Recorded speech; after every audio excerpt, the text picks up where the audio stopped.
श्री शिवाय नमस्तुभ्यम। बच्चों class 12 inverse trigonometric function यहाँ पे चल रहा है। इससे पहले 2 वीडियो हमने बनाए हुए, आप उनको जरूर देखिएगा और हमारे channel maths by Tej sir को सब्सक्राइब करना मत भूलिएगा। बच्चों ये बहुत ही बेहतरीन टॉपिक है और याद रखिए इससे सवाल आपके एग्जाम में जरूर पूछे जाते हैं। तो यहाँ पे जो इसकी तैयारी हम लोग कर रहे हैं ये बहुत बेस्ट है बच्चों, हमारे साथ जुड़े रहिए, ठीक है ना। तो चलिए बच्चों स्टार्ट करते हैं इनवर्स ट्रिग्नोमेट्रिक फंक्शन का। पहले तो हम बताएंगे प्रिंसिपल वैल्यू निकालना, जो कि इससे पहले हमने एक वीडियो इस पर बनाया हुआ है, फिर भी हम इसको थोड़ा सा एक बार रिवाइज कराने के लिए आपको बताएंगे। इसके बाद इसके जो आगे सवाल होंगे वो हम बताएंगे बच्चों।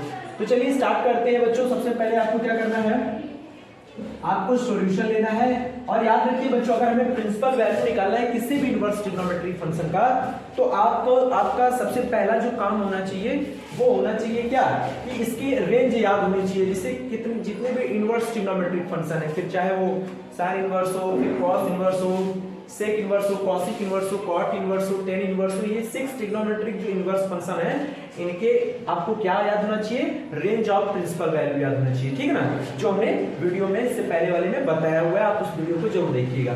तो चलिए स्टार्ट करते हैं बच्चों। सबसे पहले सॉल्यूशन लीजिएगा, इसका पार्ट फर्स्ट वाला हम बता रहे हैं बच्चों। लेट कर लीजिए कॉस इनवर्स -1/2 को हमने थीटा मान लिया बच्चों। सबसे पहला काम ये करिएगा कि जब भी आप प्रिंसिपल वैल्यू निकालिएगा तो चाहे थीटा मान लीजिए, चाहे एक्स मान लीजिए, चाहे वाई मान लीजिए, चाहे जेड मान लीजिए, कुछ मान लीजिए, ठीक है ना। फिर उसके बाद हमें क्या करना है बच्चों, आप कॉस इनवर्स को इधर ले जाएंगे, ये लिख जाएगा -1/2 और इनवर्स हट जाएगा ना इधर आके, कॉस इनवर्स इधर जाएगा तो कॉस थीटा हो जाएगा। अब आप एक बात बताइए, यहाँ लिखा है कॉस थीटा, कॉस में ये माइनस छोड़ दीजिए, 1/2 किसका मान होता है। अब आप कहेंगे यार ये क्या कर रहे हैं, तो cos में 1/2 जो मान होता है बच्चों 60 डिग्री का होता है और 60 को रेडियन में जब करेंगे तो π/3 लिखेगा, क्योंकि पाई होता है 180 डिग्री और उसमें 3 से भाग करेंगे बच्चों तो 60 डिग्री बनेगा। तो cos 60 डिग्री की वैल्यू 1/2 होता है। अब आप कहेंगे नेगेटिव कहां ले जाएंगे, तो बच्चों नेगेटिव को हटाने के लिए, क्योंकि इधर cos है, इधर भी cos रहेगा तो cos से cos कटेगा, थीटा मिलेगा, थीटा ही तो आपको चाहिए, क्योंकि थीटा ही तो cos इनवर्स -1/2 है और वही आपका प्रिंसिपल वैल्यू बन जाएगा। बस आपको रेंज आना चाहिए, पहचाना कि इसका रेंज कितना होना चाहिए। तो बच्चों रेंज की बात कर लेते हैं यहाँ पे। तो आप जानते हैं cos इनवर्स में जो cos की जो रेंज होती है बच्चों, प्रिंसिपल वैल्यू जो होती है, रेंज ऑफ प्रिंसिपल वैल्यू, ठीक है ना, तो उसकी जो रेंज होती है cos इनवर्स में वो होती है 0 से पाई। कितना होता है, 0 से पाई। तो आपको 0 से पाई मतलब 0 से लेकर 180 डिग्री होता है। और आप देख सकते हैं बच्चों ये नेगेटिव साइन हटना चाहिए यहाँ से, तो नेगेटिव साइन हटने के लिए हमें क्या करना पड़ेगा, π/3 लगाना पड़ेगा, 180 माइनस थीटा और थीटा हमारे पास π/3। अब आप देखिए बच्चों cos से cos कट जाएगा तो थीटा यहाँ से घट के कितना आ जाएगा, 2π/3 आएगा। और 2π/3 का जो मान है बच्चों वो 0 से पाई के बीच में आ रहा है कि नहीं आ रहा है, 0 से पाई के बीच में आ रहा है कि नहीं आ रहा है इसका मान, यानी हम कह सकते हैं रेंज। अब थीटा क्या है, आप देखिए थीटा हमारे पास cos इनवर्स है बच्चों, तो यहाँ लिखेंगे cos inverse -1/2 is equal to 2π/3।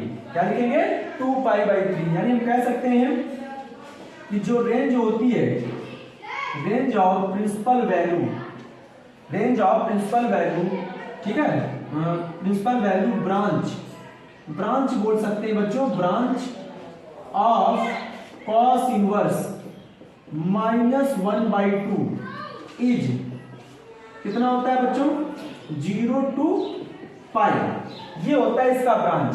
तो इसका मतलब है इसका जो प्रिंसिपल वैल्यू होगा वो क्या होगा, -1/2 से लेकर 2π/3, ये हमारा क्या हो जाएगा, आंसर हो जाएगा बच्चों, ये हमारा क्या हो जाएगा, आंसर हो जाएगा, ठीक है ना। तो इसको नोट कर लीजिए। ऐसे ही आपको कौन सा करना है, सेकेंड पार्ट करना है, तो उसको भी देख लेते हैं, ठीक है। सेकेंड पार्ट देख लीजिए उसको कैसे करते हैं। सेकेंड पार्ट में देखिए बच्चों हमारे पास जो है सॉल्यूशन, सबसे पहले आपको लेट करना है, लेट कॉसिक इनवर्स -1/√2 को थीटा मान लीजिए। अब -√2 की वैल्यू कॉसिक उधर ले जाइए बच्चों तो कॉसिक थीटा हो जाएगा। अब आपको पता है यार कि कॉसिक थीटा तो ठीक है, माइनस भी ठीक है, कॉसिक में √2 किसका मान होता है, तो कॉसिक किसका रेसिप्रोकल होता है, साइन का। तो साइन 45 का मान 1/√2 होता है, तो कॉसिक का होता है √2। cosec 45 का मान √2 होता है।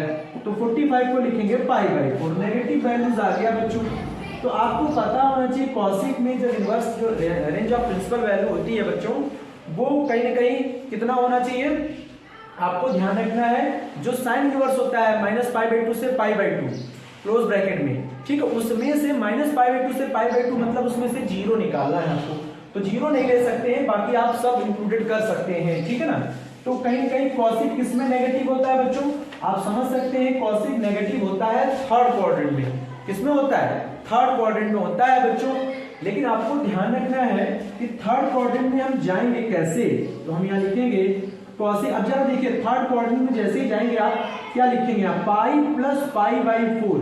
लेकिन इसकी रेंज की बात करें बच्चों तो आप देखिए इसकी रेंज जो होती है वो -π/2 से लेकर +π/2 होती है। बस इसमें से आपको 0 को क्या करना है, हटाना है। अब आप देखिए 4 में जोड़ेंगे 5 π/4 हो जाएगा, और 5 π/4 इस रेंज से बाहर हो जाता है बच्चों। इस रेंज से क्या हो जाता है, बाहर हो जाता है। इसलिए ये मेथड लगाना गलत हो जाता है, यहाँ पे ये नहीं लगा सकते। और पाई माइनस तो लगा ही नहीं सकते, क्योंकि पाई माइनस थीटा करेंगे तो वो तो आपका प्लस बनाता है, यहाँ तो माइनस चाहिए आपको। इसलिए ये चीज क्या है, गलत है, ठीक है ना, ये रेंज में नहीं आ रहा है, तो इसको हटा दीजिए बच्चों। अब आप सोचेंगे अब क्या करेंगे, तो अभी भी आपके पास एक तरीका बचा हुआ है। आप इस माइनस को बच्चों क्या करेंगे, यहाँ पे लगा देंगे कॉसिक माइनस थीटा वाला रूल भी तो माइनस कॉसिक थीटा बनाता है। तो भाई आप यहाँ पे समझ सकते हैं बच्चों कि कॉसिक माइनस थीटा भी तो एक माइनस आगे कर लीजिए, माइनस कॉसिक थीटा होता है कि नहीं। यानी ऐसा लिखा है हमारे पास, अगर तो उसको ऐसे लिख देंगे, थीटा हमारा π/4 है ना, तो उसी हिसाब से करिए, कॉसिक से कॉसिक कट गया, थीटा कितना आ गया बच्चों, -π/4। और ये क्या कर रहा है, ये बिलोंग कर रहा है -π/2 से लेकर +π/2 के बीच में इसका मान तो आ रहा है, लेकिन इसमें 0 नहीं आएगा। तो ये देखिए -π/4 कहीं -90 से लेकर +90 के बीच में ये वैल्यू है कि नहीं है, कि नहीं है। तो इसका मतलब ये इसका रेंज हो जाएगा। फिलहाल लिखेंगे, क्या लिखेंगे बच्चों, range of principal value branch of cosec inverse क्या है, -√2 इज -π/2 टू +π/2, और इसमें से 0 क्या करेंगे, माइनस करेंगे। तो प्रिंसिपल वैल्यू क्या हो जाएगा, थीटा की जगह हम क्या लिखेंगे, कॉसिक इनवर्स -√2 कॉसिक इनवर्स, ये हमारी प्रिंसिपल वैल्यू होगी बच्चों। क्या होगी, principal value cosec inverse -√2 is equal to, यहाँ थीटा की जगह लग जाएगा, और ये वैल्यू कितनी है, -π/4। ये हमारा आंसर हो जाएगा। उम्मीद है बच्चों आपको बहुत अच्छे से समझ में आ रहा होगा। यही तरीका आपको हर सवाल में लगाना है यार, कुछ नहीं करना है, बहुत ही सिंपल है बच्चों। बस इसकी ये रेंज याद होनी चाहिए, तभी आप इस सवाल को अच्छे से लगा सकते हैं। तो इसको नोट करिए, फिर हम आगे के सवाल आपको बताते हैं। बच्चों नेक्स्ट सवाल आपके पास, find the value of tan inverse 1 plus cos inverse -1/2 plus sin inverse -1/2, इसकी वैल्यू बताना है। अब आप कहेंगे बच्चों ये तो बड़ा सरल सवाल है, सर ने तो बड़ा सरल सवाल दिया है। बच्चों 2 नंबर का सवाल है और 1 नंबर का भी सवाल आ सकता है अगर ऑब्जेक्टिव हो गया, ठीक है ना। तो बच्चों इस तरह के सवाल आपको इसलिए बताया जा रहा है क्योंकि ये रेंज पे आधारित सवाल है, तो रेंज आना चाहिए। अगर आपको इनवर्स ट्रिग्नोमेट्रिक फंक्शन में रेंज नहीं याद है तो फिर दिक्कत है, उसको याद करिए बच्चों, ठीक है ना, वो हमारे वीडियो में है, ठीक है ना। तो फाइंड द वैल्यू ऑफ, सबसे पहले हमें क्या करना पड़ेगा बच्चों, सॉल्यूशन लेना है, ठीक है। यहाँ पे सवाल को नोट करेंगे, बड़े आराम से सवाल को लगाएंगे बच्चों, बस हमारे साथ जुड़े रहिए। cos इनवर्स -1/2, और आप कहेंगे कि यार ये तो बड़े आराम से हो जा रहा है सवाल, कोई दिक्कत नहीं है, ठीक है ना। देखिए tan इनवर्स ठीक है, tan इनवर्स की रेंज आनी चाहिए बच्चों -π/2 से +π/2 के बीच में होता है, बीच में होता है, ठीक, मतलब -π/2 से और +π/2 के बीच में जितनी वैल्यूज है उनके बीच में इसकी रेंज होनी चाहिए, ठीक है ना। तो 1 का मान होता है tan 45 डिग्री, 45 को लिखते हैं π/4। अब बच्चों यहाँ पे देखिए, अब 45 डिग्री जो आता है ना -π/2 से +π/2 के बीच में आता है बच्चों, कोई दिक्कत नहीं है। अच्छा cos इनवर्स, यहाँ पे देखिए बच्चों क्या है, कॉस इनवर्स में अगर हम देखेंगे तो यहाँ माइनस छोड़िए 1/2 कॉस में किसका मान है, पाई/3 का मान है बच्चों, नहीं कॉस 60 डिग्री का मान है बच्चों। पहले तो मान को लिख लीजिए, इसकी क्या वैल्यू होती है टेबल में, ठीक है ना। तो cos 60 का मान 1/2 होता है। सेम आपको यहाँ पे साइन इनवर्स में भी करना है बच्चों, साइन 30 लगाना है, यानी पाई/6। क्या लगाएंगे, पाई/6 होता है। अब बच्चों यहाँ से देखिए 10 से 10 तो कट जाएगा, ये तो पाई/4 हो जाएगा, लेकिन क्या ये कटेगा, नहीं कटेगा, बीच में माइनस लगा हुआ है। तो आपको क्या करना पड़ेगा, यहाँ पे थोड़ा सा आपको रेंज याद रखना पड़ेगा। कॉस किस में नेगेटिव होता है, दूसरे में और तीसरे में। तो आप देखिए कॉस की रेंज क्या होती है, 0 से पाई। तो 0 से पाई होता है, तो इसका मतलब है कि हम पाई माइनस कर सकते हैं, पाई प्लस नहीं कर सकते हैं, ठीक है। तो यहाँ पे आपको कॉस लिखना है और लिखेंगे पाई माइनस पाई/3, ठीक है। अब आप देखिए कॉस 180 माइनस थीटा करेंगे तो माइनस कॉस थीटा ही तो लिखा है, यानी इसको ये लिख सकते हैं बच्चों, यस, इसको ये लिखा जा सकता है, ठीक है। ऐसे ही आपको यहाँ पे जाना है बच्चों, साइन की रेंज होती है -पाई/2 से +पाई/2। अब इसमें हम पाई का रूल तो लगा ही नहीं सकते ना, क्योंकि इसकी रेंज ही नहीं होती है पाई की, -पाई/2 से लेकर ही +पाई/2 तक होता है। तो इसका मतलब है इसमें कुछ और करना पड़ेगा। तो इसमें लगाइए साइन और ब्रैकेट में लिखिए माइनस का पाई/6। क्या लिखेंगे बच्चों, माइनस का पाई/6, ये लिखना पड़ेगा आपको। आप कहेंगे ये कैसे, तो बच्चों आपको एक फॉर्मूला बता दें, यहाँ पे यहाँ लिख देते हैं, साइन में अगर माइनस थीटा हो ना तो माइनस का साइन थीटा होता है, ये आपको याद रखना है। साइन में माइनस थीटा हो तो माइनस साइन थीटा। अब देखिए माइनस साइन थीटा ये वाला लिखा है, इस फॉर्म में लिख देना है आपको, तो हमने लिख दिया। अब आप देखिए बच्चों, पाई/4, कॉस से कॉस कट गया, यहाँ घट के कितना आ जाएगा, 2पाई/3। अच्छा यहाँ साइन से साइन कट गया, माइनस बचा है, माइनस प्लस का इनटू माइनस पाई/6। अब बच्चों यहाँ पे आपको लेना है एलसीएम, एलसीएम होगा 12, 4 3 6 का एलसीएम क्या होगा, 12 होगा, यानी 12। 4 का डिवाइड 12 में करेंगे तो 4 3 जा 12, 3 का पाई में इंटू करेंगे तो 3 पाई, प्लस लगाइए बच्चों, प्लस 3 4 जा 12 और 4 का 2 में इंटू करेंगे तो 8 पाई। उसके बाद 6 का 12 में डिवाइड करेंगे 2 आएगा, 2 का पाई में इंटू करेंगे -2 पाई। एलसीएम भी सिखा दिया, ठीक है। अब देखिए 8 और 3 कितना हो गया बच्चों, 11, 11 में 2 जाएगा तो 9 बचेगा, यानी 9 पाई। क्या हो जाएगा, 9 पाई/12। इसको यार 3 से कट कर दो, 3 3 जा 9 और 3 4 जा 12 और यहाँ है पाई। यही आपका क्या है बच्चों, आंसर हो गया।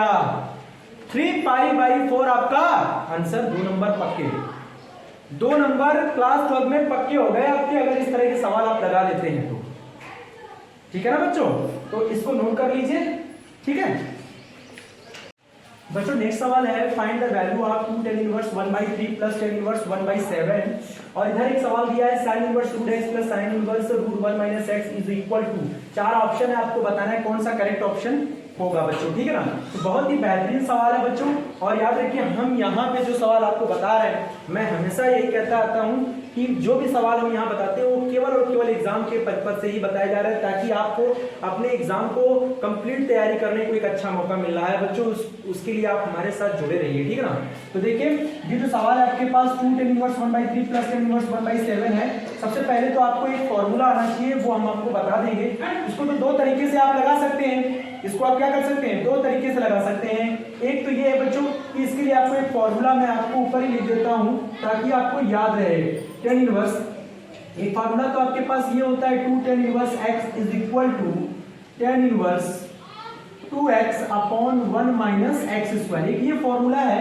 देन एक फॉर्मूला और याद रखना पड़ेगा बच्चों इस सवाल को लगाने के लिए, tan inverse x plus tan inverse y is equal to tan inverse, क्योंकि बिना फॉर्मूलों के आप नहीं लगा सकते बच्चों, क्योंकि ये थोड़ा सा ध्यान रखिएगा। एक फॉर्मूला आपके पास ये होता है, इसको ध्यान रखिएगा, ठीक है ना। tan inverse x plus tan inverse y is equal to tan inverse x plus y upon 1 - xy।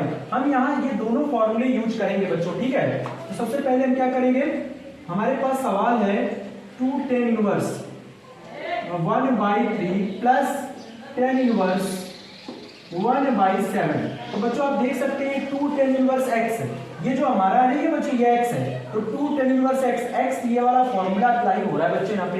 तो x की जगह यहाँ 1/3 आ रहा है, आपको यहाँ लगा देना है यार, कुछ नहीं करना है, ठीक है। तो आप लगा दीजिए, तो tan इनवर्स हो जाएगा ब्रैकेट में लिखिए 2 और x की जगह 1/3 अपॉन नीचे हो जाएगा 1/3 का स्क्वायर यानी 9 हो गया बच्चों। और इधर क्या लिख जाएगा tan इनवर्स 1/7 है बच्चों, इसको वैसे ही लिखा रहने दीजिए, कोई दिक्कत नहीं है। अब आप इसको थोड़ा सॉल्व करिए, तो इसका इंटू 1 में करेंगे तो कितना मिलेगा आपको tan इनवर्स 2/3, ठीक है।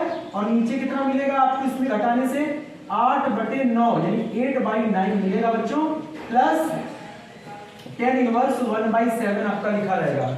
अब बच्चों आपको क्या करना है, देखिए इसको कट करना है, 3 3 जा 9 और ये 3 जो है बच्चों ये ऊपर चला जाएगा है, और ये 2 से इसको कट करेंगे तो ये 4 हो जाएगा, तो 3/4 हो जाएगा बच्चों। क्या हो जाएगा tan इनवर्स 3 ऊपर चला गया 4 नीचे रहेगा, प्लस tan इनवर्स 1/7 करना होगा। तो बच्चों इसके बाद हमें tan inverse x plus tan inverse y का फॉर्मूला लगाना है। तो देख सकते हैं बच्चों, ये हम इधर बाद में इसको बताएंगे, पहले इसको समझ लीजिए आप। tan inverse x plus tan inverse y का फॉर्मूला हम यहाँ पे अप्लाई करेंगे, तो ये वाला फॉर्मूला यहाँ पे अप्लाई हो रहा है बच्चों, आप देख सकते हैं।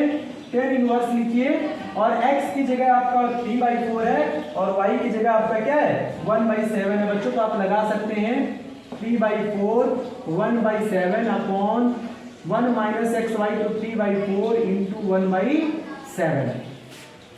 इसको सॉल्व कर लीजिए और आंसर आ गया, आंसर आ गया, ठीक है। तो देखिए बच्चों एलसीएम आएगा 28, कितना आएगा 4 और 7 का एलसीएम कितना होगा 28, 4 7 जा होता है 28 और 7 का इंटू 3 में करेंगे तो कितना हो जाएगा 21, 7 का डिवाइड 28 में करेंगे 4 टाइम्स जाएगा और 4 का हम 1 में मल्टीप्लाई करेंगे 4, नीचे 7 4 जा 28 माइनस 3 इंटू 1 3 हो जाएगा, घटेगा 25 अपॉन 28 बच्चों। ये 28 से 28 कट गया, यहाँ हो जाएगा आपका 21 और 4 हो जाएगा 25 और अपॉन 25, भाई 25 तो कट जाता है यार, है ना। tan इनवर्स 1 आएगा, 1 किसका मान होता है 10 में, tan 45 डिग्री का यानी π/4। तो आप देख सकते हो बच्चों π/4 यानी 10 से 10 कट गया, π/4 आपका आंसर है, π/4 आपका क्या है आंसर हो गया यार। उम्मीद आपको समझ में आ गया होगा। तो ये सवाल जो है ना बच्चों आपको कुछ इस तरह से लगाना चाहिए यार, यहाँ पे भी 2 नंबर पक्के हो गए आपके। तो आप लोग जल्दी से अपने मार्क्स पक्के कर रहे हैं, इसीलिए कह रहे हैं ना कि हम इतनी आसानी से आपको बताएंगे कि आपको मजा आ जाएगा, ठीक है ना। तो देखिए कितने आराम से आपने सवाल को लगा लिया, आपका आंसर क्या है π/4, ठीक है ना। तो हम इसको इरेज करते हैं, नेक्स्ट सवाल लेते हैं, ठीक है। आप वीडियो को पॉज करके आप इसको नोट जरूर कर लिया करिए बच्चों।